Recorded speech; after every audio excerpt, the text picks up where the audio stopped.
Jonas fez um hat-trick de beijos dentro da casa. Dessa vez, ele beijou a Jordana, marcando a terceira mulher com quem ele fica no jogo.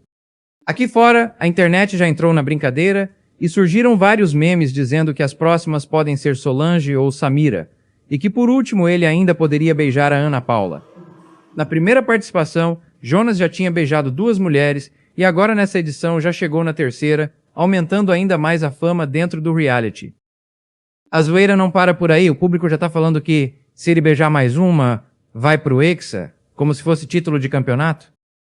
O comportamento dele tá dando o que falar e pode influenciar tanto o jogo quanto a forma como o público vê ele aqui fora.